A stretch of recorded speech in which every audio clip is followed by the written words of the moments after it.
Well, hello and welcome to Audionautic Deep Space Network, episode 88. I hope I got that number right. I was guessing, but I think I got it right. Yep, I see Very Curtis lucky. going, Yeah. okay, I got it. Yeah, perfect. This is the Independent Musician's Guide to Production and Promotion. And this week, we're talking about some awesome free plugin deals for Black Friday. Then we've got some not so awesome updates to the recent royalty news from Spotify. And finally, we'll discuss some Bandcamp alternatives on the rise. My name is Sun Warper, and with me today are Eon Lake and Curtis. We are going straight in. Now you decide to walk? Yes, we are going to go straight in. He's perfect with timing. He knows his He is, timing. isn't he? Exactly. It's mental. Anyway, we are going to go straight in. It's the season of Black Friday, the season of consumerism, and what better way is that itch scratched, I should say, than with the plugin deals that you can get. So we are going to go through some of them today. Lovingly found by some of you brought these to the table, didn't you? Yeah, you know me. I love free stuff, and even though I stick a lot with hardware, that's why I like free plugins because I spend a lot on hardware. So I got to have the cost cut down somewhere. I also really quickly before we get into the news, want to say a big hello to all of our patrons and friends in the chat. We've got a lot. I'll run through everybody after we get through a little bit about the deals, but let us know what you've been up to. Have you found any plugin deals, maybe different ones than what I found, or maybe the same, whatever. Let us know what you're looking at for. It feels weird to say Black Friday when it's like a month beforehand. Mm-hmm. So I mean, is it like Cyber Month or something? Do they have some stupid, silly name that goes for the whole month? But I mean, I'm appreciative that it's extended and longer, but it just seems weird. It's like Black Friday is a couple weeks from now. Like, I don't know. Anyways, Before one more thing, one little caveat: we have to guess how many of these will Eon Lake actually download. I reckon 3 or 4. I reckon 4 because I think he's already got a few of them. I'm gonna say 0 beyond the ones he owns because he's not for free stuff. He's above that. He's got to pay. yeah. Show me the expensive stuff. He's like, show me the finest wares you have. So yeah, we're going to get straight into it, and we're going to start with the lovely Arturia. Yes. The Analog Lab Play is currently going for free. The link I will put in the chat after we've done this one. Beautiful, really, really nice. Arturia, we've spoken about many times on this show. Many of the people in the chat, patrons, Hydrofighter being one of them, massive fan of Arturia. So it's here. Do you want to hear a couple of the ideas? Yeah, let's check it out. Yeah. What speaks to you? I'm gonna start with Brazen Lead. Juno keys. Juno keys. Okay. My eyes went right to the Juno. It was like, target acquired. Here you go. Can you hear it? Oh yeah. Oh, I can't. So you guys enjoy that.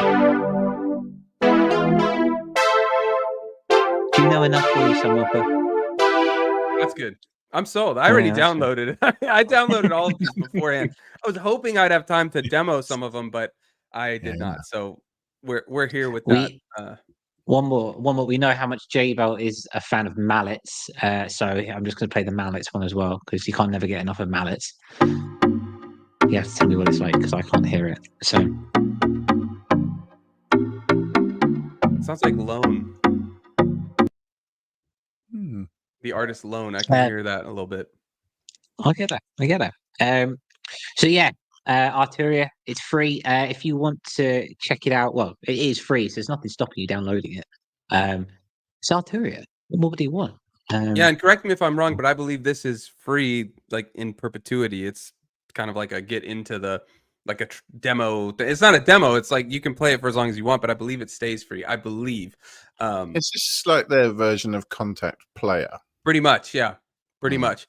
And I know Curtis said he's going to put the link in the chat, but for those listening either on Apple Podcasts or anywhere you get your podcasts, first of all, if you are digging the video, give a rating. It helps a ton. But I will put all of the information for all of these in the show notes.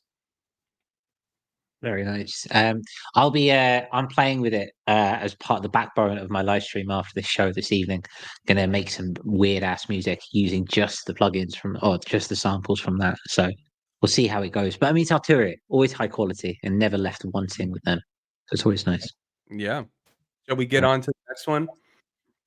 Yes. After that, another return from the wonderful Sample Science. We've done a couple on the show. We've done a I was couple on gonna the show. say this is your fault that I found it. Because you sold me on like the sitar or something, and then now I get their emails, and I was like, "Ooh, virtual handpan, okay." Always beautiful. I mean, look at that. I don't. Does that go? Yeah, look at that. Let That me is full what we're screen looking it. at here. There you go. That is lovely. Similar to Eon Lake, I believe that you can never have too many handpan sounds. Yeah, the Ableton. I've got the Ableton stock one. Or the Ableton ones are in there. I've got a couple I just downloaded back in the day, and just this is the next one. So thank you for bringing this to the table, some Walker. Yeah, let's get a little. Let's get a little trial of it. Let's go A with little this bit one of here. it sounds, yeah.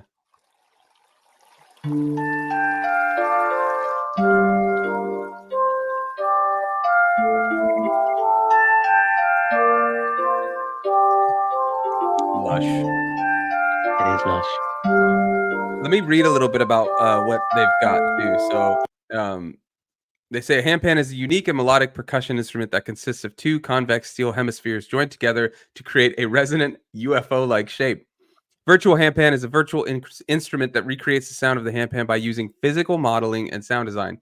The idea is to expand the playable range of a standard handpan to as many notes as possible. And just really quick about the Arturia analog play, because I didn't get to read it. Free software instrument with a library of 100 essential, hard-hitting, mix-ready synths, keys, basses, pads, and more that, this is their words, but it's true, that'll make you fall in love with music all over again for free.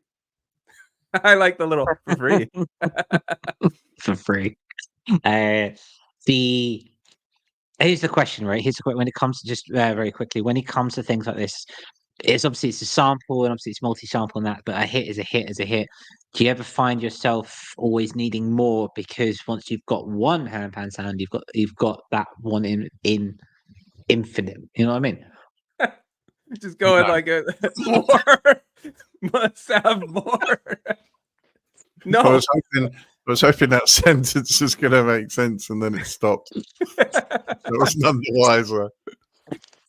Gotta have more handpans nonstop. Me though.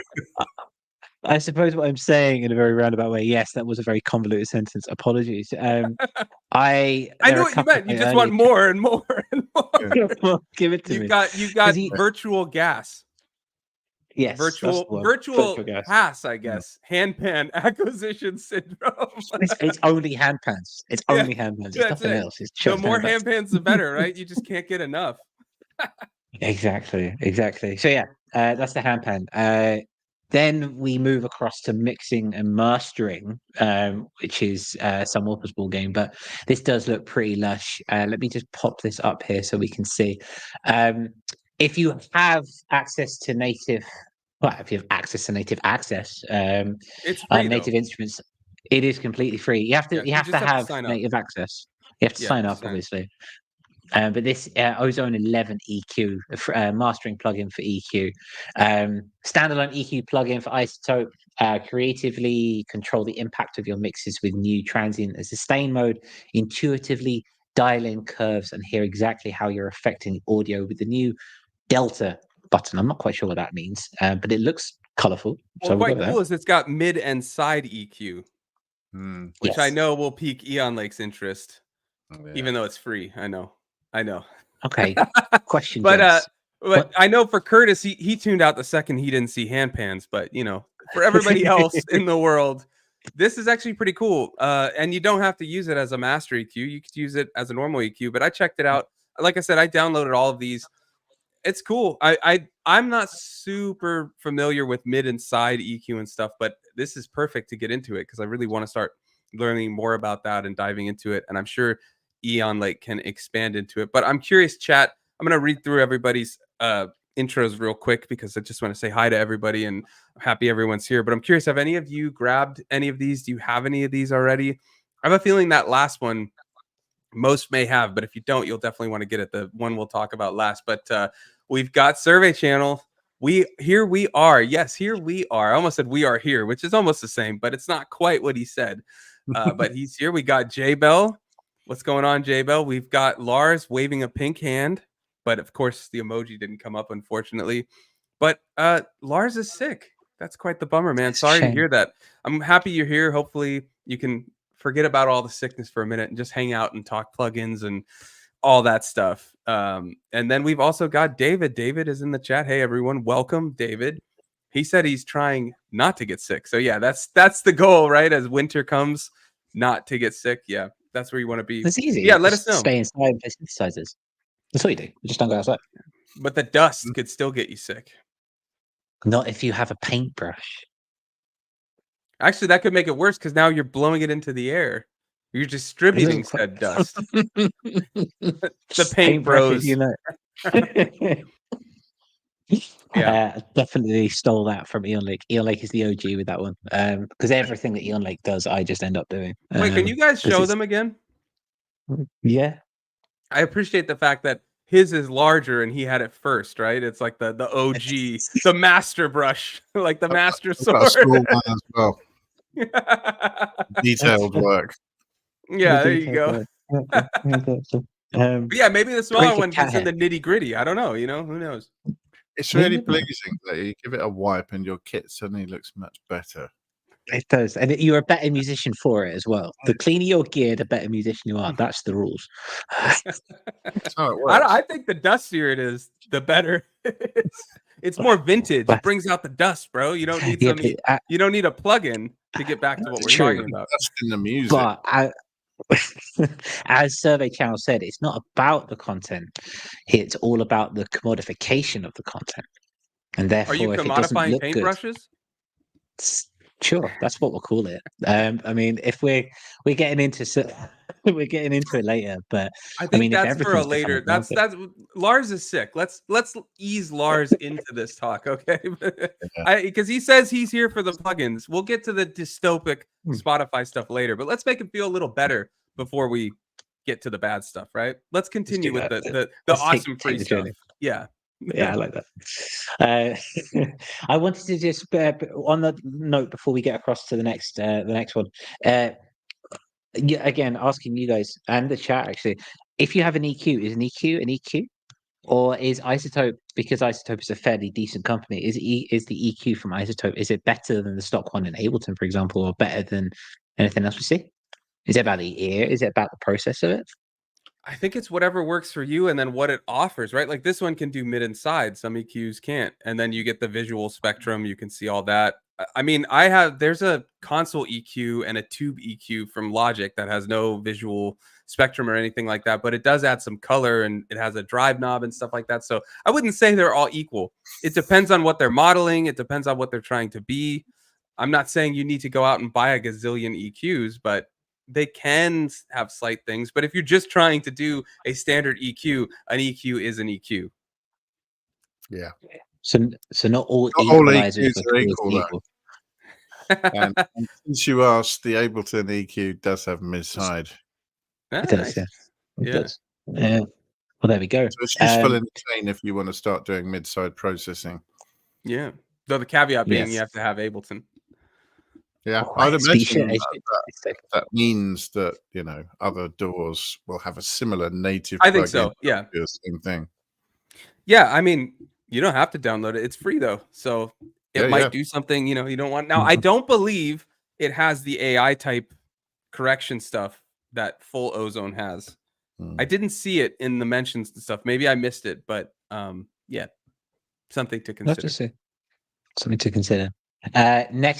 Next up, what do we have? We're moving across now to down the effects chain, right? So to speak. Not PSP, the Sony handheld.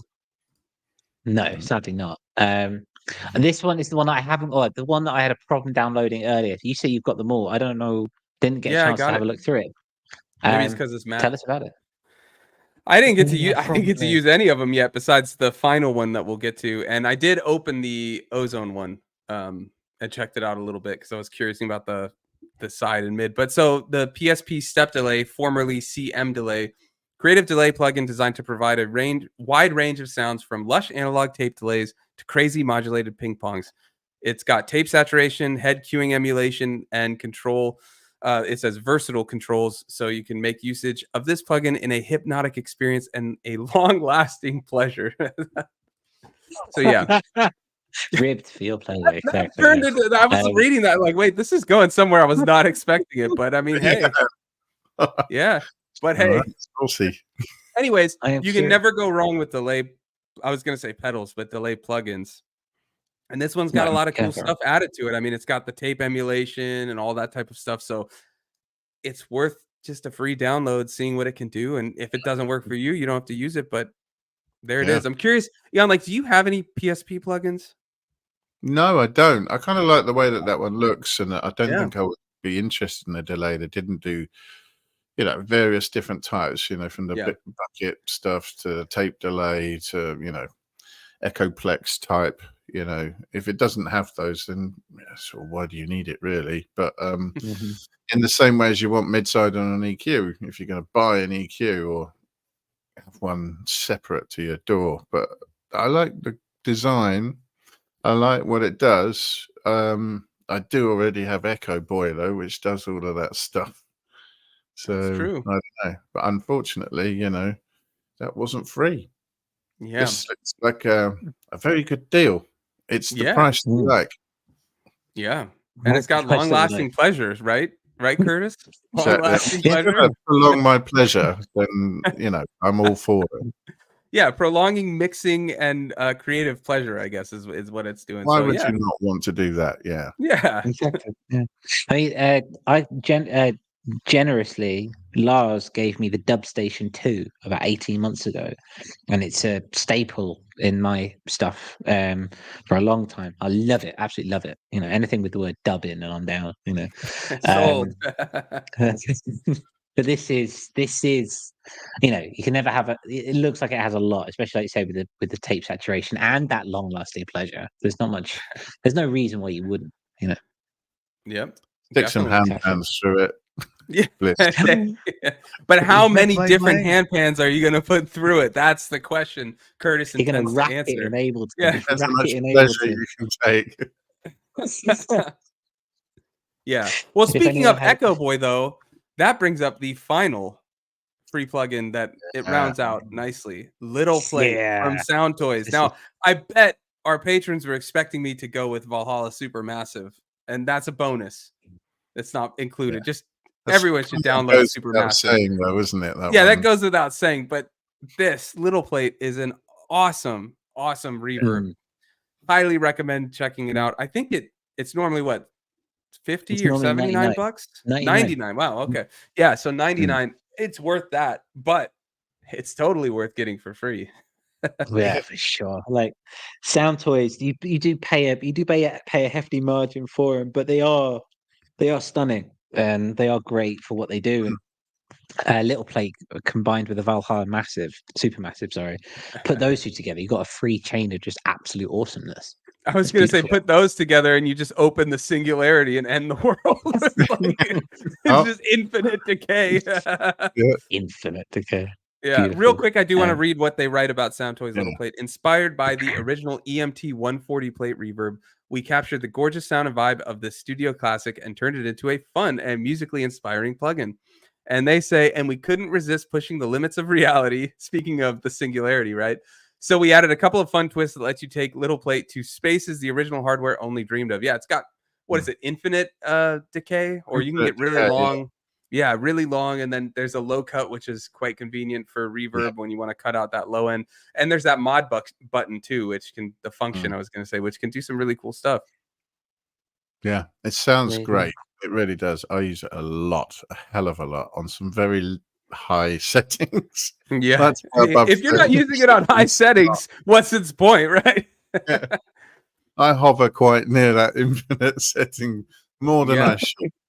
No, not enough. It's also a good way of chipping your way into the Sound Toys suite by getting, the more plugins you have, and they do offer them either heavily discounted or free sometimes, the more discount you get off the whole lot. So, getting them at a cut rate or free, and you end up getting the whole lot much cheaper.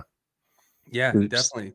Now, before we move on, chat, let us know if you have any suggestions. Lars is bringing a suggestion, but he's kind of firing shots at us, saying we were remiss in missing this. But, we all like different things, Lars. He says, you forgot about the new Complete Start. Lots of instruments and effects, free. Yeah, I mean, I didn't see it, so I didn't get to include it. But yeah, that sounds Putting cool. that there. Yeah, we'll add it. We'll add it. Maybe if you find it, Curtis, bring it up real quick. But It's here. It's here. It's ready to go.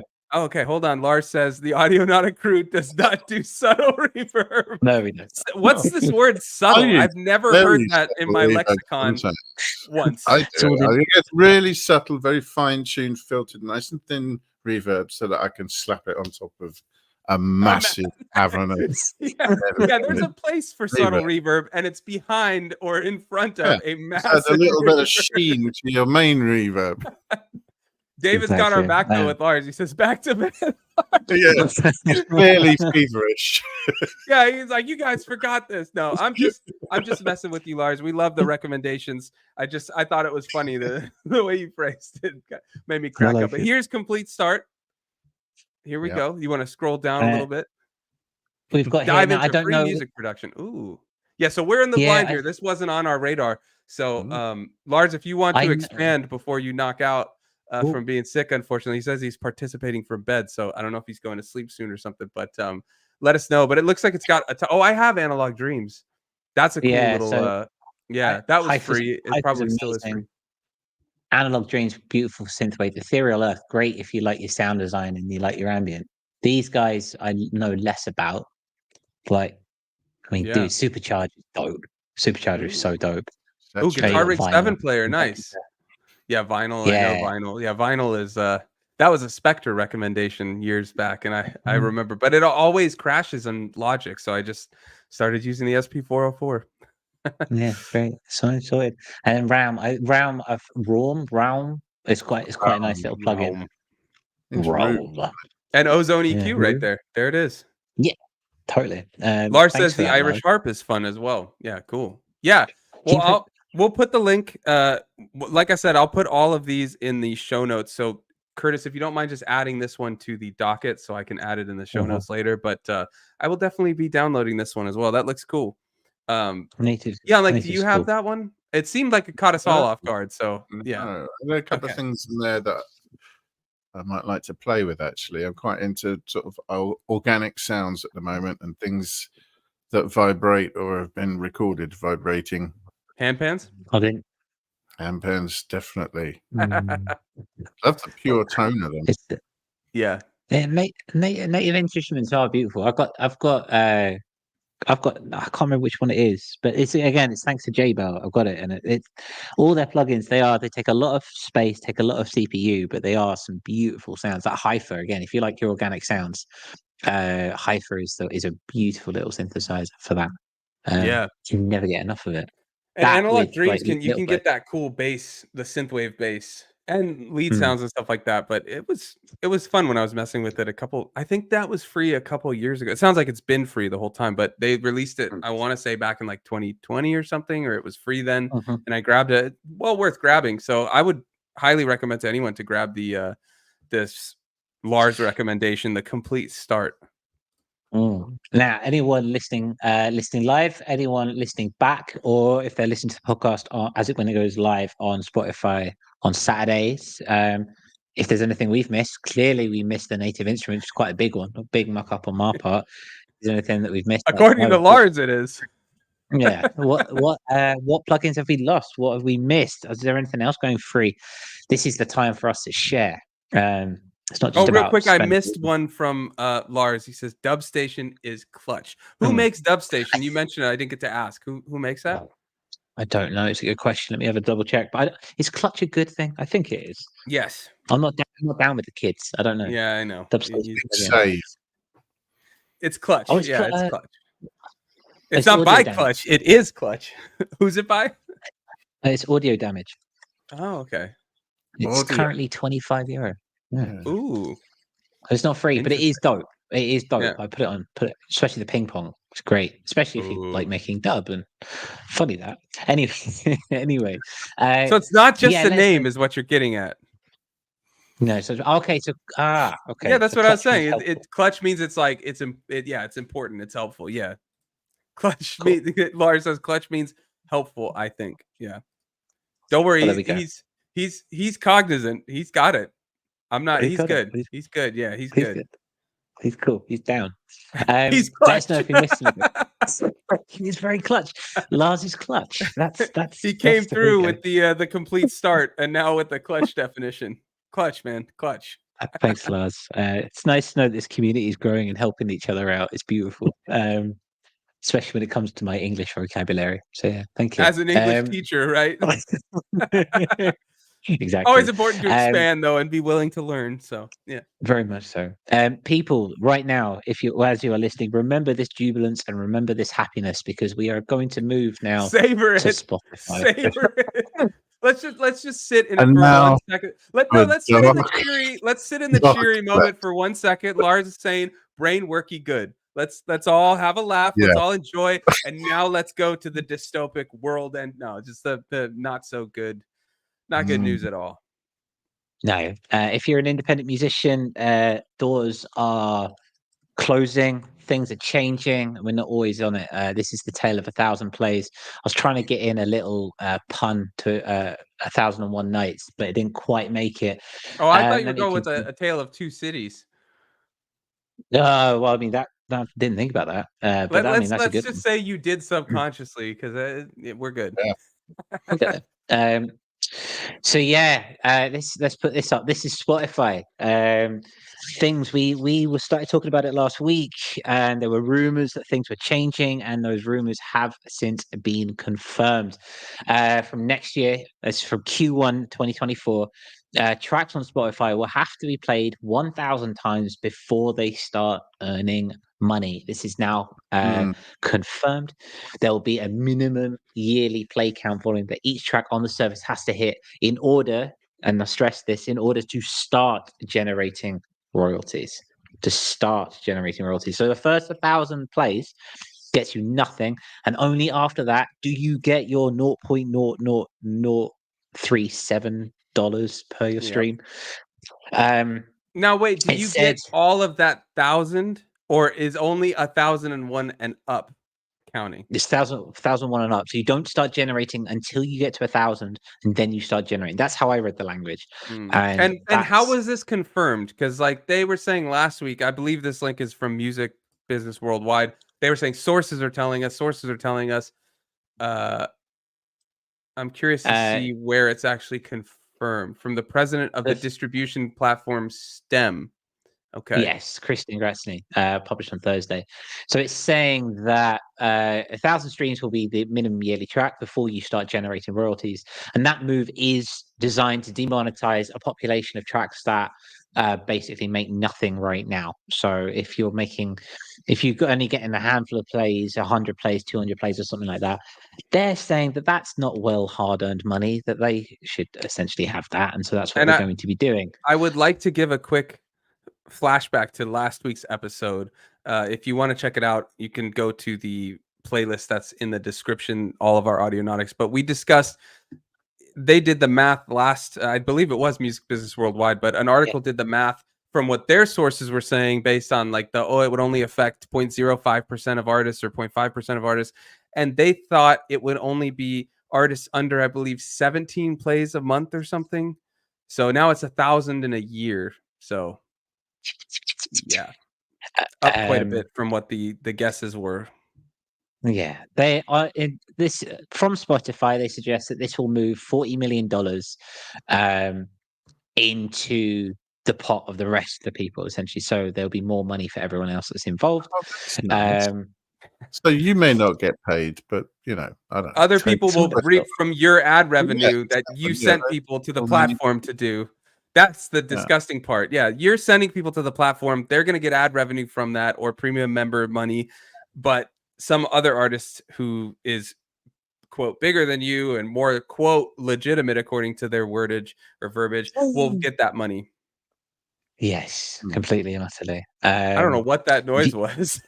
Because I just saw what Lars put in the chat. If you want to share it, "Death by 1,000 Plays." That's a much better title. It's a much we had title. We had a good one from David too in the classical music. I like that. Beautiful. And then Survey Channel says, "Imagine defending what's happening here." And Lars says, "Can't do that. I'm not a soulless monster." Yeah. Yeah. I mean, I saw people defending it and being like, "Oh, 1,000's not that high of a metric to reach in a year, this and that." But it's like, it's the principle. You're sending people to first of all, you're paying a distributor to put your music on a platform. Then you have to send people to that platform to listen to it. And unless you can hit 1,000, all that ad revenue that Spotify will get from that, those people going to it, just goes to someone else. Like, why be on there? Yeah. It's not even like these days you can talk about the notion of being in it to win it anymore. Like the exposure argument, it just kind of diminishes that even more, because the back end of that is that more and more mainstream artists get pushed. We know how Spotify's algorithms work in terms of they push those that get plays anyway. So you just keep getting pushed further and further and further back. So it's not even you can talk about exposure anymore. And like then converting them across to Bandcamp or Faircamp, or we're going to talk about that later. But nothing like that. It just squeezes and it pushes and it bottlenecks, and it removes that democratization of music production, which we've seen since really the birth of DAWs. And it's just, well, really, I mean, I'm not going to go down the history of music route, but yeah, it's just such a step backwards. It's ridiculous. It's crazy. It's crazy. And like, I've been trying to I always try to see both sides. And I understand from like a corporate greed point, of like, yeah, we'll do this. But it's like, I just can't fathom this move. It seems like it's such a bad idea in that, I mean, maybe they think they just have the market cornered and artists will just be like, yeah, okay, exploit my stuff. I'll put it up. I'll pay a distributor. Go for it. Take my, all the stuff I'm doing, all this promotion. It's insane. Yeah. I just don't get it. The stench of hubris is strong. Yeah. Like I'm really hoping that beautiful. That is good. Sorry, I didn't mean to cut you off there. Cloying, isn't it? I'm really hoping to see artists like. I'm struggling with the idea. Like, I don't want to pull my music because I do get streams on certain songs. But why should I have a song on there that's like, I have songs that are little vignettes or something that are for my fans to listen to. But like, why put that there? Because any stream it gets is not going to be going to me if it only gets 100 or gets 200, or like, what's the point? And why should I drive someone to Spotify now if they're going to have this weird clause? It just makes no sense. It really doesn't. It's strange. Anyways, I know Eon has a lot to say. Let's go to him in a second, but let me read a few of the chats. J Bell says, also, it's not very inclusive for us non-listen to artists. Definitely. Lars is getting us demonetized as if we were monetized anyways. It's shitty, but I get twice as many monthly plays on Apple Music than Spotify, so I think I'll still be paying my distributor. I'm not saying back out of the distributor. Yeah, no, not saying that.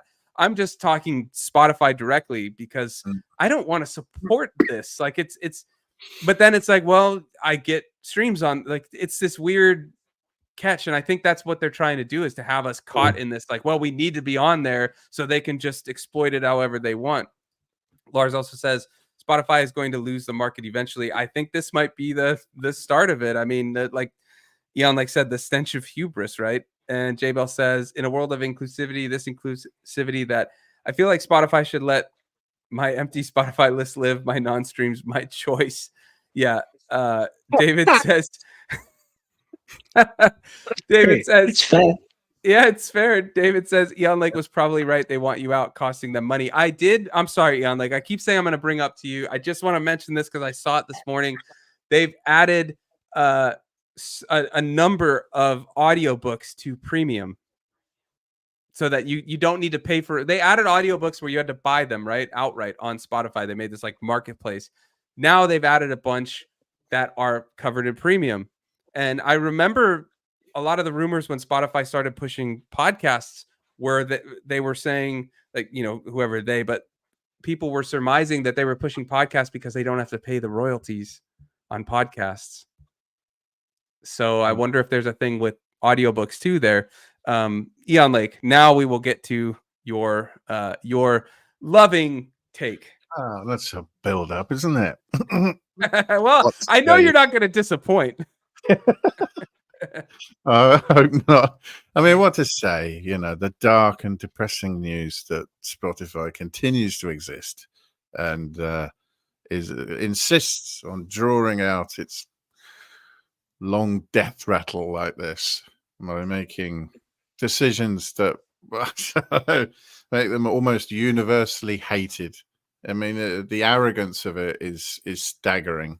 Maybe they think that there is a business case for this, but it seems to me like they're sort of doing a bit of an Elon Musk, really. He's busy wrecking Twitter, and they're going to destroy their own product. No, I don't call it that. It's Twitter. That's how we will remember it when it's gone. In your heart, it's remembered as Twitter, huh? Yeah. And other platforms are livening up nicely now, I see, which is good. So we'll just let that die. And maybe we can let Spotify die sometime soon as well.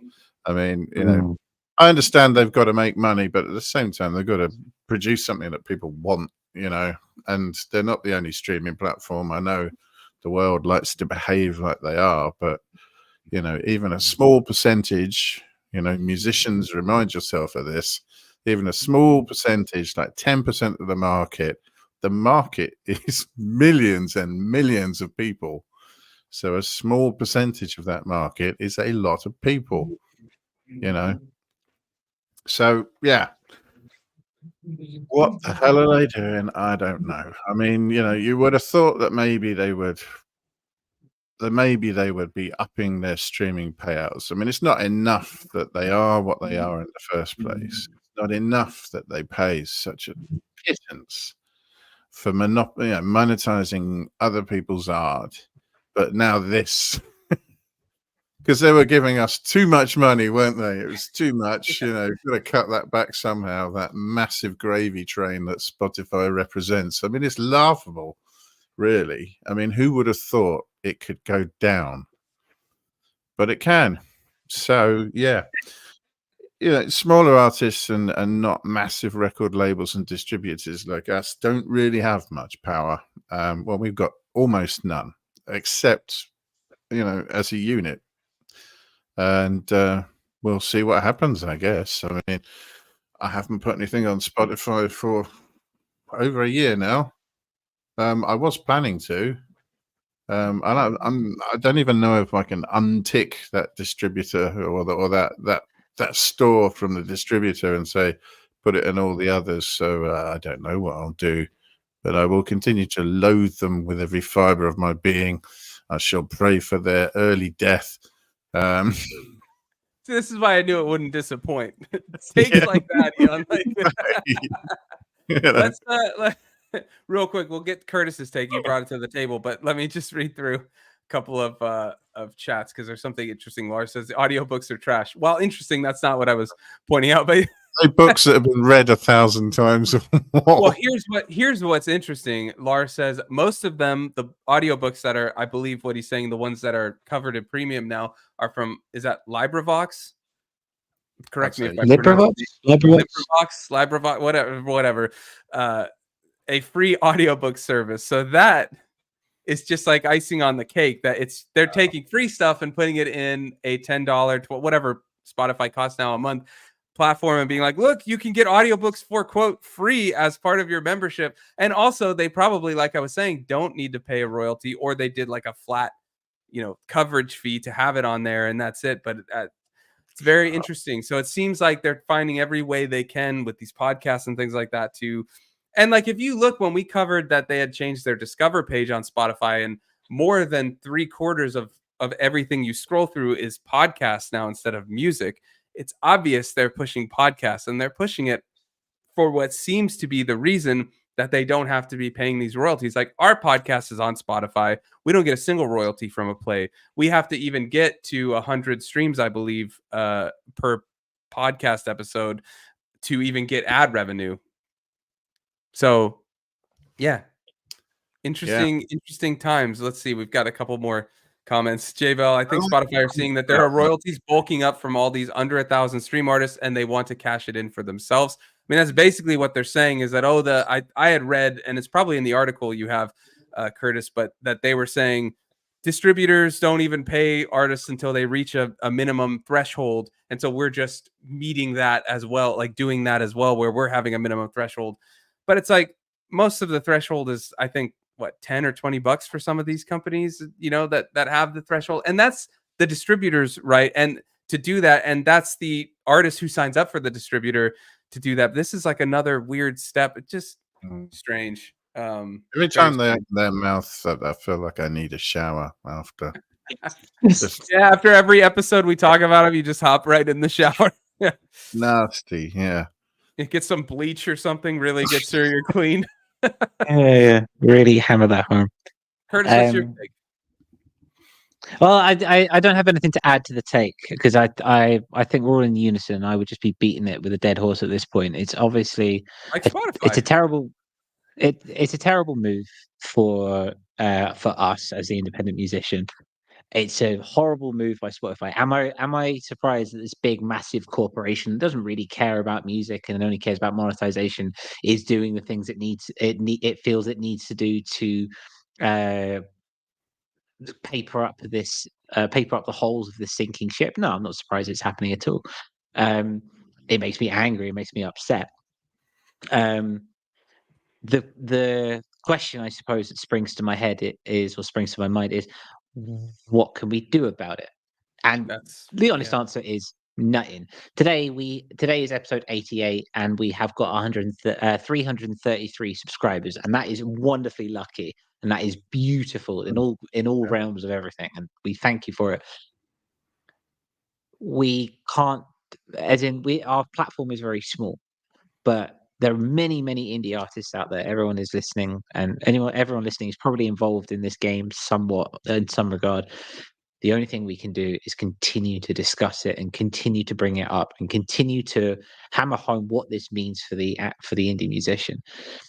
People who are consumers, and friends and family who don't make music necessarily, but do consume at a high rate the music, if they are told about the effects that these changes have on people like us and what that means, then maybe there's something that we can do there. It's degrading. There are things that we can do. We're going to go and talk about that. We have a bit of a community. Me and Sunwolf went on a bit of a community hunt and a community kind of gather of information for some alternatives, which we'll talk about in a bit. But at the end of the day, it's in the news cycle where it gets brushed under the carpet so quickly. We need to keep this one alive, and we need to keep talking about it. Yeah, I do want to add to that as well, because I think not just informing people about what's going on, but writing to Spotify your disdain. You don't have to be as expletive laden as Eon Lake might be, but express that, hey, as an artist, this is exploitative, blah, blah, blah. Even if it does nothing, it's just good to do, get your voice out. Urge people like we're doing that, notify, write to Spotify, talk about it on social media, do whatever. And then you can consider even speaking with your wallet, because that hits somewhere it hurts. Like I've been a Spotify member since I think 2013 or something. And I don't say that in a prideful way, but I'm just saying, like, they've convinced me at this point to start considering an alternative. You know what I mean? Like the more people that consider this or do it, I've seen curators switching to Pandora or things like that. That's something we're going to look at. We'll look at these things for Audionautic, but yeah, I mean, it's unfortunate because you build a platform somewhere, but I don't know. It's just, that's the thing about always having your own space as well, because they can pull the rug out from under you in a nanosecond. So yeah, I think some of these other platforms could probably do with a bit of love anyway. I mean, we want to encourage competition anyway in the market. We're getting enough of a rough deal as it is. While it's never nice to see organizations the size of that punched down in this sickening way, it does remind you that there are alternatives. There's a market out there. Yeah, for sure. In that vein, we move to a section of the show where we talk more directly about we focus more on direct support of the indie artist. And I want to begin this segment by saying that this show is brought to us by our patrons. A lot of you listening to us live are our patrons, and we love you and thank you ever so much for basically building this platform that we can sit and we can do this week in, week out. I've had a pretty stressful week, and to sit here on a Wednesday evening with a cup of water and talk this kind of thing with everyone, I live for it and I love doing it. And thank you ever so much for your support. If you are listening to this or watching back to this, and you yourself want to see this grow further, consider becoming a patron. You can do by heading over to patreon.com/audionautic. It starts at $2 a month. And there's a 7-day free trial for that. You've got a $5 tier, we've got a $7 tier, and we've got a $10 tier. Each tier gives more and more and more in terms of behind the scenes content, extra content. By just giving and donating to $2 a month, there's a Discord channel directly just for patrons where these conversations about Spotify and everything and these plugins we've been having all week in this growing community. And if you want to get involved, come on down. It's a wonderful space. We've also got our Starstream Hangouts once a month, which is going up to 2 nights a month. No, it's once a week. Sorry. It's once a week now. Sorry. We neglected it this week because I was busy. But yes, where we sit and we just hash things out and we just talk as a community, and where we're together we can grow. If it's something that you're interested in, direct support is the best way to do this. We are currently heading up or trying to hit 500 subscribers so we can start to generate the snowball and have the snowball grow, so to speak. But even then, YouTube take their 20%, and this is the best way in which you can support us and keep us going. We got a lot in the pipeline. Yeah, and also $5 members get to join these episodes as well. So if you want to hop on, the link is on the Patreon to join the StreamYard. You can head over. And yeah, I mean, always just hanging out with us is more than enough. But if you want to help us do more of these and what we do, it means the world to have you all. And we have a lot of fun in the Discord. We talk about these things through the whole time. We usually get perspectives from everyone and then bring it to the table, as we're about to do in the next segment for the episode. And then we talk about all of these topics as well in the public Discord channels after the episode goes live. But yeah, it's just a great space. We can talk about all these different things, and yeah, it means the world anyways. But we're going to move on to, I don't know if I should call it slightly better news, but there's been drama with Spotify. Now that there's drama with Bandcamp. So we've been looking at some alternatives. And yes, Curtis put banding the Bandcamp woes. Yes. So we're looking at a Band-Aid for Bandcamp, right? That's the way we're looking at it. Oh, but it's even better. Yeah. You inspired me with the banding. So that was off the cuff thanks to you had the pitch, and I just, to go baseball, I guess, as a never played sports person using that analogy. But anyways, we're going to talk about some Bandcamp alternatives because they are on the rise, and Curtis and I have been looking at it. Ian, I'm not sure if you've been checking these out at all, but a lot of our patrons have been bringing up different ones, and we've been keeping an eye at other ones. And we wanted to talk about two specifically. The first being Artcore, and our patron David Asaph Stripe used it, and we're going to talk about that one first. It's interesting. I think it's got a lot of potential. This is the one that I looked at, but we're also going to look at Faircamp, which our patron survey channel brought to our attention, and Curtis took a look at that. So I could start with Faircamp. It looks like, Artcore. It looks like you have that one queued up. Do you want me to go with that one first? All right. Do you mind sharing the screen so I can look at my docket just to pull up the info? As opposed to the window, you mean?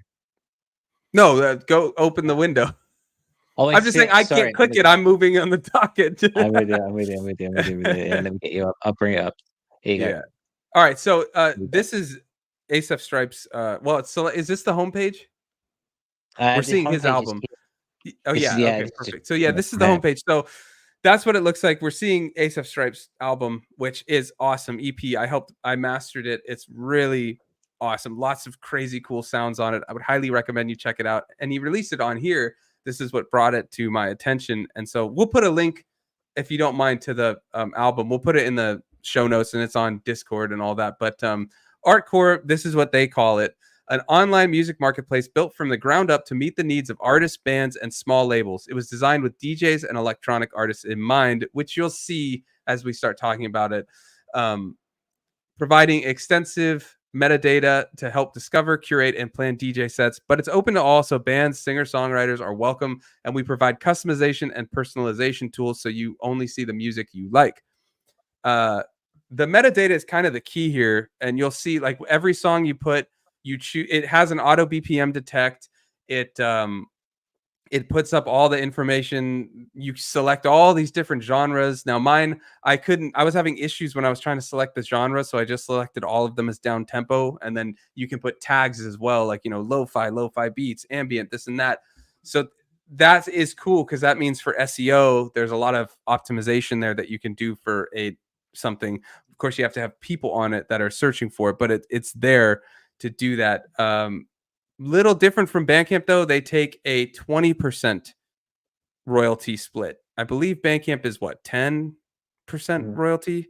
And then there's also PayPal and stuff in that as well. There's still PayPal in this one as well, yeah. So you have to consider that, but there's no monthly fee. It looks like, from what I saw, you can start a label page for free. I didn't click it, but it didn't show any monetary thing, because on Bandcamp, to do a label, you have to pay $20 a month. So that's cool that that's there. That's something we're going to explore for Audionautic Records, because we're filling up for next year. We're actually taking submissions as well for next year. So if you're looking to get an album on Audionautic Records, hit us up. Our Gmail is in the description, or hit us up on the socials or on Discord. They do have some other things where you can do like not a rev share. What's the word? You can like an affiliate sort of thing. If you refer people to Artcore and they make it, you get less revenue taken from your thing. I put a link in the description if you do want to check it out for mine. No pressure to, just saying it's there. I think you also, for signing up, get a discounted royalty split by using that link. But it's there if you're just curious. Yeah, it's every time they make a sale or something, or every time you get someone on and they make a sale, this is from their wording, you get an additional 0.25 discount on commission for 1 year. So that's cool. We have some stuff from Ace of Stripe, his take. Before that, I just want to read a couple more things on my own take. It really does still seem catered to DJs and electronic music. The way you see the waveform, all that metadata, all the hashtags and things like that, it's queued up for that. Now, that doesn't mean it can't change and things like that. And I do think all of that comes in handy for SEO as well. Like I said, they do take a higher fee than Bandcamp. Bandcamp may be changing. I'm not saying that they are. It's just with all the stuff, it's like up in the air with everything that's happening over there. Here's the big one, though. No physicals as of yet. You can't sell physicals on there. One thing I thought was really cool, you can upload 8 tracks at a time. So if you're doing an album, let's say it's 12 tracks, you don't have to do one by one. If you have the free Bandcamp, you can upload 8 and then you can upload the other 4 after that. I like that a lot. There is, I think it's an AI voiceover on every song. It goes like, you're listening to Sunwarper, music for imagined landscapes on Artcore, and then the song plays. So, I mean, I guess it's cool to have a kind of watermark, but there is that.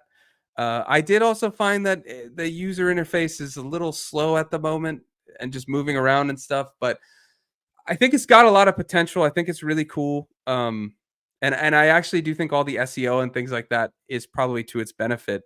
So if you're looking for alternatives, this is there. And I just want to read a bit from Ace of Stripe, what he said on Discord. He said, Artcore is definitely primarily designed for DJs, as the player has a pitch fader to match BPM.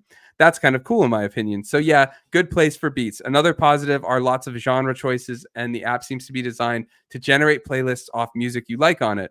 Like it says selected for you. Look at that. It knows we like Ace of Stripe. It's very easy to set up. I agree with him on that. The staff are all musicians, so that's a plus. Challenges now are not designed to give a lot of analytics. Yeah, it's very bare bones. I couldn't find like where to see plays. You see sales, and that's pretty much it seems. David might be able to correct me if I'm wrong there. Continues saying, brand recognition is low, and that will hurt sales. No physicals. Needs refinement for sure. My feeling is that we are going to hit some fragmentation in the market. I don't expect another Bandcamp to emerge. I'm okay with that. And it would be silly to cancel our Bandcamp accounts right now. I definitely agree with David on that. It's a cool time to explore other resources for sales and playlists. Don't waste time comparing features. Trust your gut and take chances. Yeah, I think that's the big takeaway. He's right.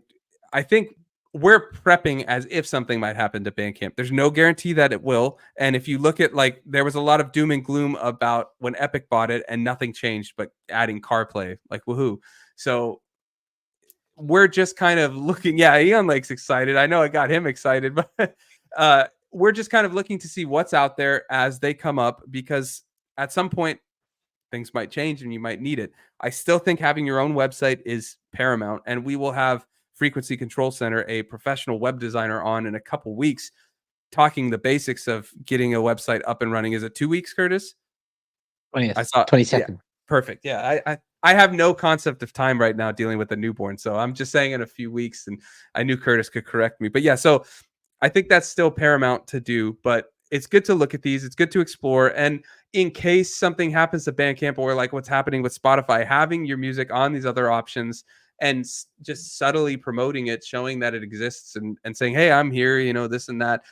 You never know if it takes off. You're there. And if something happens with a different site like Bandcamp, Spotify, you have an alternative. If you can't afford to do a website, or if you don't want to deal with the coding or anything like that, it's there. Gentlemen, anything before we switch to Faircamp? No. Yeah, You like you look. No, I'd like to compare the two, actually. Yeah. So Okay. they're very different. They're very different, as you'll see. Very much so. Just really quick, so I'm sorry, Curtis. 2 things in the chat, because this one's funny. Lars says, I haven't thought about Pandora since 2015. Yeah, for sure. But it does still exist. There are still users. I've seen some people getting 1 million streams on there and stuff like that. It's there. I think they have their own streaming version, and then they have the radio version. And then Lars also says, don't die on us, back. Yeah, I echo that sentiment. Pandora very much back in its box, which is ironic, really, if you think about it. But it's a cool place to go. But so bearing everything in mind that Ace of Stripe and Sunwarper have said about Artcore, if we go across to Faircamp, we're using Survey Channel as our case study. I haven't signed up to it. I haven't looked at it yet. But I sat down with Matt, and we had a good discussion about it just before coming on air. And so this is very much kind of where he's coming from, and a take on that. But you can see clearly from the very offset that it's not built for DJs. It's not built for DJs. It's very much more personalized, very much more there, but also very much more bare bones. Okay. Now I'll keep this up and I'll read what Survey Channel has to say first, because he's the authority on here, and then I've got some takeaways from my own research from the discussion with Matt and from there. So he says, Survey Channel says, creatively it's almost there. It needs more options for customization. If you click to an album, it sort of maps out the waveform of each track. It's a great little touch. I like that it pretty much mimics Bandcamp and allows access to multiple formats. It would be cool to see more integrated payment options. For most, you just put a link, but it can still do codes and things like that as well. It's a bit more savvy to set up. So he predicts that you'll start finding co-ops that will set things up for you and then skim a little bit off the money, which, if we're talking about skimming from the money, skimming money, sorry, this is obviously a slippery slope, and we're trying to decentralize here. We're trying to get more direct in our support of the indie musician. But he would definitely recommend it, and he says puts the control back in the artist's hands. Now, wait a second, Curtis. Do you have to either pay anything to set it up, or do you have to have a domain of your own to set it up, or is it all through Faircamp? You have a domain which you attach it to. It's basically like a link tree. Essentially, it's a link tree which is attached to your website. So you'd have to buy a domain, right? You'd have to buy like sunwarper.com or curtis.com, as we have, and then you set it up. Okay. So it does sound like there's a little bit more code knowledge, right? Or like internet website knowledge to a degree, correct? Yes and no. I mean, buying a domain is relatively simple these days in terms of you can just go to anyone. The thing about a lot of website building is that you pay for your domain, and then you also pay your subscription to the company, which my Wix account, for example, Curtis.com is through Wix, and I'm actually up for payment, and the payment actually just bounced. It's around about $220 for the year. Right, which is not an inconsiderate amount of money. And Matt and I were talking about this, and it's like, for the traffic that your direct website gets is you can't always justify that, right? But if you were to buy just the domain and not the subscription, Faircamp is free in that regard. You're paying for the domain, but then you've got this, right? It's a lot smaller. It's a lot more concise. It's basically like your link tree or your just a landing page, you know. So yeah, that I think that answers your question to a degree. Definitely, it does. Yeah, it does. So I get. So you have to own a domain, and then you do everything, if I'm right, through Faircamp that links to that domain, right? And it's all like under that banner, but you do it all on Faircamp to create it. Yeah. Yeah. And before I go any further, I just want to show a few things from what Survey Channel was saying. So this is the page. So just gone from his main page to the human imagery, which you haven't listened to. If you haven't listened to yet, this is a fantastic album. It's dope as anything. It's beautiful. This is the waveform that he was talking here, which is kooky and it's quirky and it's different. And yeah, it's not quite the Artcore waveform. That's like a legit appearance of MP3 or waveform. Completely. And then quite here, you've got downloads, embed, and share. That's it. If you can go downloads, we click that through. I'm blocked. Right, there you go. And then in the same way as Bandcamp, you can say, I want to do $8 or more, confirm available formats, FLAC and MP3, for example, right? Does it use PayPal? I believe so. Yes. But if we come back here, you've then got the definition, which is quite nice. Which I haven't actually read it on Matt's Bandcamp, but I think it's pretty much the same. But yes, you've got a small little blurb, a small little idea, and then that's it, right? So if we go into another one, Canvas Doubles, for example, another really good album, it's all there. Same thing, same stuff, right? And that's it. It's simple. There's no flashing lights. There's no kind of, hey, click this now or this, that on everything. You know, there's not a million things to sign up for, which I personally think is really, really nice. I think it's in this world where you've got to click through 7 different things in order to get somewhere. This is like 1 click, 2 click, buy it, see you later, that kind of thing. Which that's like a children's book. 1 click, 2 click. Well, this okay, it sounds That's what Spotify's trying to teach, right? Essentially, yeah. I think I've said it here. It's quick fire payments, no fluff. This is the track. Buy it, move on with your life. Which in this way, it sounds a little bit businessy, and I don't take it poorly in that way. But as an artist, one of the biggest things you can struggle with is getting people to buy your stuff. It's one of the biggest things, and getting people to click through 4 or 5 different things. They're just going, fuck it, and they'll just go and listen on Spotify or whatever, you know. But if within 3 clicks you can buy your own MP3 of the album, boom, done. Before they've even thought about it, that transaction has happened, which is a really nice touch. And I think I hope they keep that. I don't want to make it too much. It's a simple design, like I say, quirky with waveforms, but I feel there's majesty in the minimalism, in the fact that it's not very corporate. It's nice and it's there. Moreover, I think the most important thing is that it is a way to decentralize, and I think this is the main thing. That's why I quite like it. We've seen nothing but centralization be accrued and accrued and accrued, even in the decentralization of the music production game through DistroKid and streaming services. That has now just become more and more centralized to a degree, and this is a direct payment on that. This is kind of like the closest to the Bandcamp revival, as you can say, in that regard. If Artcore is based on searches and metadata, this is like your MySpace page, which is really cute and really warm and gives me a fuzzy feeling inside. And I like that. I think here's my thing with it, though. What I think, and you can tell me if it has this, but what I think it's missing that Bandcamp has is the community, right? Because this is your own domain, so you're not going to have that supported by function. You're not going to have all the links. Like on my albums, it'll show like, oh, this was also supported by people who listen to this, or vice versa. Like if someone bought my album and someone else's, when they go to the bottom, it'll say listeners to this also bought, and it's right there. And there's no new and notable. There's no things like that because of this decentralization that you're very excited about. And I'm not saying we debate the merits and cons of centralization and decentralization or anything. I'm just saying in terms of what I would look for in a Bandcamp alternative, that's something I feel that is fundamentally missing, that maybe it's just a flaw in the decentralized aspect, but you also get the fact that like it's yours, you're doing what you want with it, you can set it up.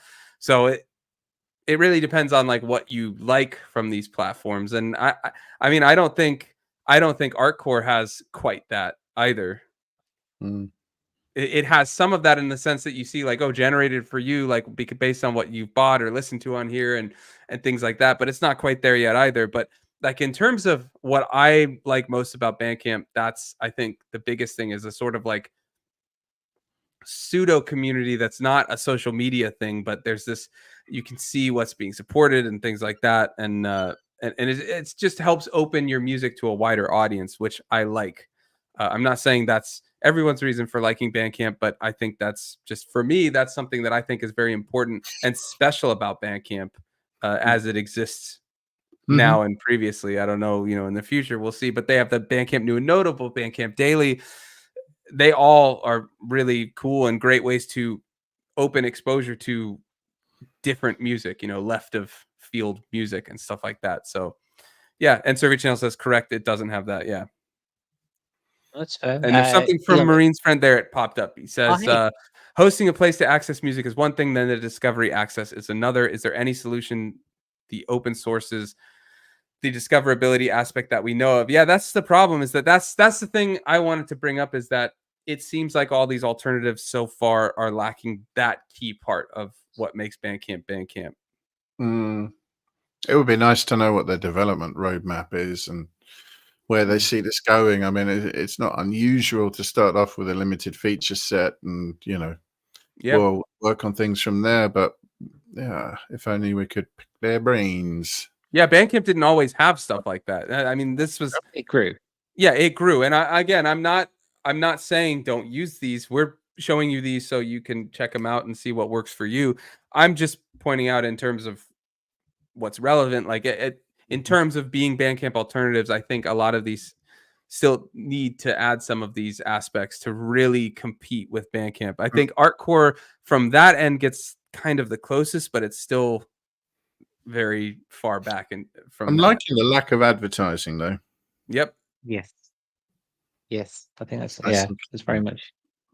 And it's very although also I'm sorry, Curtis, go ahead. No, go on ahead. I was gonna just say the difference is Artcore is free and they take 20%, right? But Faircamp is free, but you have to have a domain. So fair. That's very fair. I think it's I think it's interesting. Survey Channel's coming for me. What did I say? Come at me then. I think it'd be interesting to see where the roadmap goes. I think yes, it's obviously missing some community events and some discovery events. I wonder if, as well as that, if you look at that within the context of somewhat of a decentralization of the way in which social media is becoming more of a thing as well. It's less like the mess of Instagram that we were talking about 8 months ago seems to be kind of less messy in that regard. So there's a way forward, and there are other ways in which to market yourself. And I feel like this is for the 1,000 true fans. This kind of thing. It's for people if they already know you, that kind of thing. Which might not. It's a good thing and a bad thing, double-edged sword. But it's definitely room for growth. Definitely room for growth in that regard. I think that's my takeaway from all of this, is that there are options. They have some really cool stuff, all of them, but they all aren't quite there. So it's worth checking out. If it's worth to be on there, I think choose one, choose all, whatever. Like get on some of these alternatives in case the worst happens. And I'm not spelling doom and gloom, but just in case, and then hopefully it doesn't ever come to that or anything. But you can have these contingency plans, so to speak. And yeah, like Curtis is saying, just because Faircamp doesn't have the discovery aspect doesn't mean you can't just kind of supplement it by using social media or something like that, or YouTube or things like that. You can get creative, and that's the beauty, I suppose, of having this decentralized website aspect. But like I think there's issues usually with getting people to like your own website versus a website people use. And it's the same. Not many people that I know, are using Artcore, so it'd be the same thing. Driving them to any news site is going to be an issue. Same with like Blue Sky or something in terms of social media. So, which by the way, Curtis and I are on Blue Sky. You're welcome to add us over there. Yeah. Oh, you might. He's considering it. I literally signed up and then forgot about it. But there you thank go. you. Well, I brought it back into your mind, but yeah, it's just something. It's interesting that these exist. We wanted to bring them to everyone's attention. I think it's really cool to see alternatives, and I hope that if they can come up in prominence and things like that, either it keeps Bandcamp on the right path, just for having competition, or if Bandcamp falters or something, we've got these other options. I think that's cool. We got a little bit of chat as Eon Lake ponders whether he's going to add us on Blue Sky or not. I see he's deep in pondering. Maureen Smith says, I know AI is a bad buzzword for the creative side of art, but an open source way of which we can use it to discover could be interesting, and then creating a modular approach to integrate into these. Totally. I mean, no, there's a lot of opportunity, I personally think, with AI, with this type of stuff, and like open source and all that type of things. I mean, there's different things. We can see what happens. I hope we start seeing some of those things as well as Bandcamp alternatives. We'll see. So we'll see. Could be interesting. Lars says do it, Eon. So he's with it. And he's sick. You've got to do what he says. Yeah. You got to do what he says. He's sick. Make him feel a little better, okay? Curtis, what else you got? Anything? I think that's all I've got to say on it for now. I think there's definitely a way forward. There's definitely something it's nice to have a look at. These alternatives that crop up. I think, what was it? What Metadon? I know it's social media, but Mastodon. Is that the one? Mastodon. Yeah. These platforms, we go through ebbs and flows of these alternative things popping up and then dying again. Not people not catching on and moving through. And it's good that these are coming up as a result of the dramas that we have been in perpetuity, that kind of thing. So it's nice to see that kind of come through. With when the universe shuts one door, it opens up 4 more, which is nice.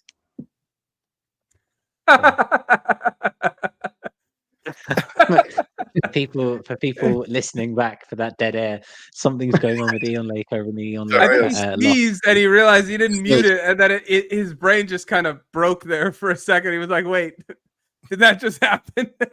Pretty much, yeah. Yep. Yeah, I saw it. I don't know if we got the claps for the sneeze, but David did give us some claps. I don't want to out of context his claps, but yeah, thank you, David. I like that. Yeah. We're coming towards the end of the show. We have a newborn baby in the wings waiting to be attended to by his father. So we're going to wrap this show up. What are you up to this week, Sunwhopper? Playing with the Digitag? Yeah, so I was going to go live tomorrow to show. Whole new setup is all set up. I have a MIDI splitter here. So it's pretty crazy. So what I really like is that the Digitact is just sending MIDI tempo to the circuit, so I can sequence these 2 synths with the circuit live looping, and then I can the only thing that's a little complicated is the muting, because now I have 4 or 3 different machines that I have to mute things on and kind of like figure out and do that. So I'm still getting the hang of that. I was going to go live tomorrow to do it, but some stuff with the newborn popped up, so I'm moving that to Monday at 10 a.m. Pacific, so an hour before what would normally be ADSN. And I have a vote on my YouTube whether it's lo-fi, where I'll be sampling into the SP with guitar and then making a beat on the Diggy, sequencing the SP, all those chops, or synthwave or ambient. And the last I checked, it was winning quite heavily in lo-fi. But you guys are welcome to go to my YouTube channel and vote, and then tune in and we'll do some crazy stuff. But man, that setup is insane. It's crazy. And the mixer, the mixer is trippy. I see David put mixer. I don't know if he put that because of the thing, but all of the synths go into the mixer. The mixer goes into the Diggy goes into the SP. So I can get effects from, he says need a mixer. I have a mixer. I don't know if you can see it, David. It's up here. But all of the synths and even a guitar cable are going into, and probably the bass, I might put that, go into the mixer. The mixer goes into the Diggy goes into the SP. So I can sample any beat I make into the SP and then chop it up and then sequence it with the Diggy and just expand and go crazy. It's crazy. There's a lot I can do there. So it's crazy. What are you up to, Curtis? Oh, okay. Let's go with Eon Lake first. I thought he was sneezing again. I've got some stylophone overdubs to do that I've been messing around. Of course, we fucking do. But it's not hand pans, so he's not interested. No, sorry, I haven't got any of those. Although I've got a really good Ableton pack for hand pans. There you really go. Nice. I'm also going to. Yeah, I've got some. I'm going to revive the old Minilog and its noisy delay circuit for some ambient stuff. To deliberately get some dirt in there and some weird sustaining sounds. I put it back too. I've got a new plugin to try, and I didn't get a chance to have a go for this week's show, but if it is any good, I might show next week. It's a drone plugin by a company called Bloop. It's got a number of different waveforms. I think it's got something like 12 oscillators. So obviously it does that swarmy, droney thing well. Yes. So there are a bunch of LFOs, and it might be good. It might be interesting. It wasn't expensive, so I thought I'd give it a go. Nice. Cool. I'll let you know. Cool. Is it free? Is that how expensive it was? Not quite that cheap, no, but I think it was $30 or something. It's an Ableton kind of plugin. Yeah, well, let us know how it is, and if Chad, if anyone's interested in seeing that, whether he likes it or not, we'll make him do a demo of it. It's in Ableton, so we'll have to do it. You see it, yeah. Or if you just want to force me to see Ableton's screen on a podcast, then we'll do it. We'll do it. Make him look at a gray. I'll be like, my eyes.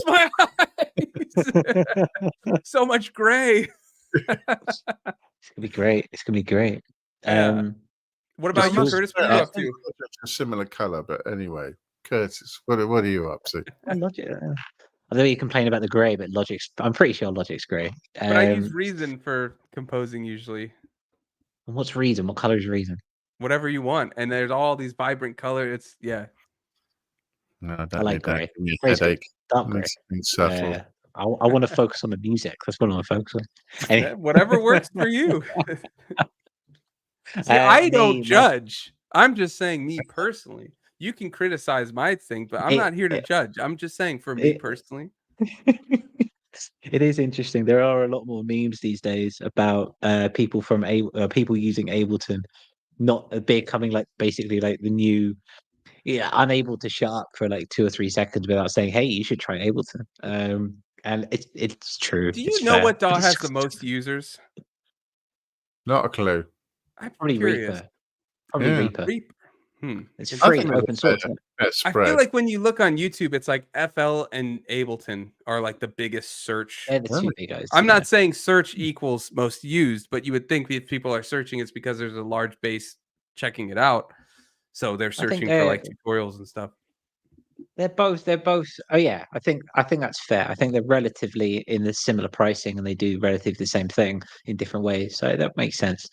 So yeah. But yeah, what are you up to? We keep jumping around. Let's hear what you're up to instead of just like. Actually, back to DAWs. This is more. We digressed to DAWs last week, didn't we? This week, what am I going to do? I've been doing some minor tinkering. I've been kind of moving things around, and I've been toying with a mixer over there, for example, to put some more hardware in. And I want to use the sequencer for the Launchpad. I bought the Pro because it's a sequencer, and I've had it for about 1.5 years, and I haven't really utilized it. So I'd like to. That's a Neon Lake move if I've ever heard one. Yeah. Well, I knew that I would get around to it eventually. And that time has come. So I've got this, and I've got my Volcas back out, and I've got a couple more MIDI cables. So these are now for the MIDI, and you can do all that. And so I'm going to try things around, see what I can do. Try a bit more of a DAWless thing. Try and mix things up a little bit. I'm getting tired of. I've been doing a lot of producing, so I want to come back to creating in a different way. So that said, I will be going live after the show and be producing something using the Labs Labs Play keys. Not hand. So we'll see how that goes. No, sadly not. Okay, but can I just throw like a next week live stream idea at you? Go on. All hand pans. All handpans. Okay. Yeah, and you set even the drums, like just sample handpans and create percussive sounds. Everything handpans. Or do like a rack where the different velocities are different handpan samples, but of the same key. So it's like if you hit at one velocity, it's one handpan sample. If you hit another, it's a different one. Build a template. There we go. Yeah. I am always looking for these prompts. If you wanted to head over to the Discord, we do have challenge collabs and contests in the Discord where we pick up these things. I'm always looking for something different, something new. So if you want to see me fall on my ass, last week Ableton crashed on me. If you want to see me fall on my ass live, head over to the Discord. It's a great place to do it. And it looks like Lars has gotten a little livelier. Maybe he took some medicine or something. More handpan, and just so Lars can feel some peace about the whole Blue Sky fiasco with Eon Lake. I do want to show that he did follow me, and I'm gonna just go up here and I followed him back, so we're good. We're friends. That does go both ways, though. Obviously, there's two of them that didn't follow me, right? Hey, I followed you back. I just followed you. Look at it that way. I just followed you live. Oh, all right, then I'll follow you back. I literally opened it up, made an account, and then forgot pretty much instantly that I got it. And it's only in this conversation that we've had that I've got it up here now. I have just followed you on Nick, so you can sleep sound this evening. It is actually kind of cool. I mean, I think it needs to expand and all that, but just nicely, I think it's cool. I need to be on it a little more. There's no video, which is like my whole thing is doing video. So I'm like, but it's actually interesting. It's made me think like, oh, can I create photos and stuff that, like, so I've been posting photos of the rebuild of the DAW and stuff like that. Looks like Lars he's happy now. That's beautiful, Eon. I can rest easy tonight. Yeah, and Survey Channel's gunning for you, Curtis. I expect Curtis to use it more. Otherwise, I am terrified. I have just followed everyone who had popped up on my thing. I just see it looks exactly the same as Twitter. Yeah. It's just like Threads, except you can't do video yet. So that's what we're doing. Let us know in the chat. Let us know listening back on Saturday. This podcast will not live. We are live now, but it will go out to Spotify and to Apple Podcasts at the weekend on Saturday, 9 a.m. Pacific. And let us know what you've been doing in the meantime. We love hearing from you guys and what you've been up to.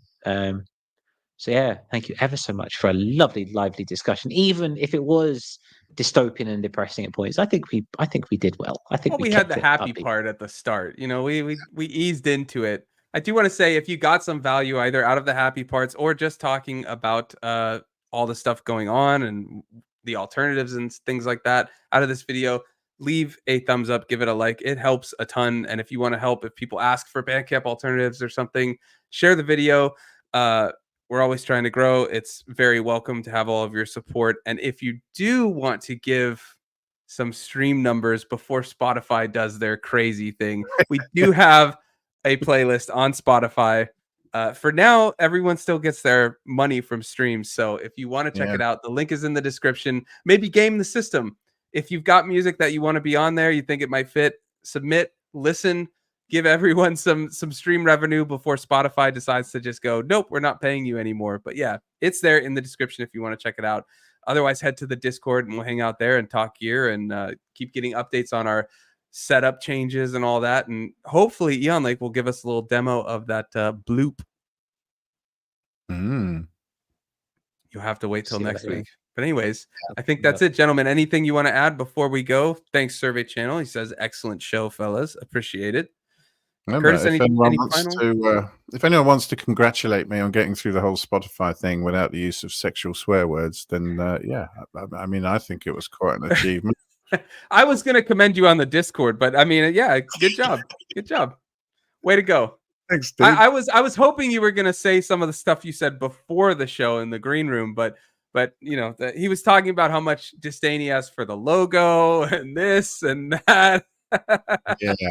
Yeah, we'll get there on the Discord. And Maureen's friend said only was able to catch the last 20. Great stuff. You're always welcome to hit the rewind if you want to check out the rest. We talked about some free plugins, some really cool free plugins for this whole Cyber Month, Black Friday, all that. That plate alone is worth it. Yeah. Yeah, Little Plate alone is worth it if you don't have it. And Sure. also, we did talk all the stuff going on at Spotify because there's some crazy, not good stuff happening. And I didn't Lars swear. is proud of you. Yeah, and Eon like didn't swear. It's worth watching at least for that. Lars says you did good, Eon, real good. And Survey Channel is proud of you, so you can. I think we can all rest easy. You're like, yeah. My bros. And Maureen Smith says, "Of course we'll do." Well, we appreciate it. Yeah, it was interesting. We had some good talks, but always appreciate everyone checking it out. And Curtis, anything you want to add before we bounce?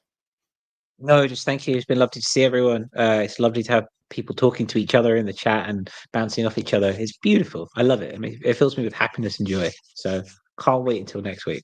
Yeah, and move over to the Discord, and we'll all be over there. Curtis, do you need to do the outro for whatever the test was we were talking about, or?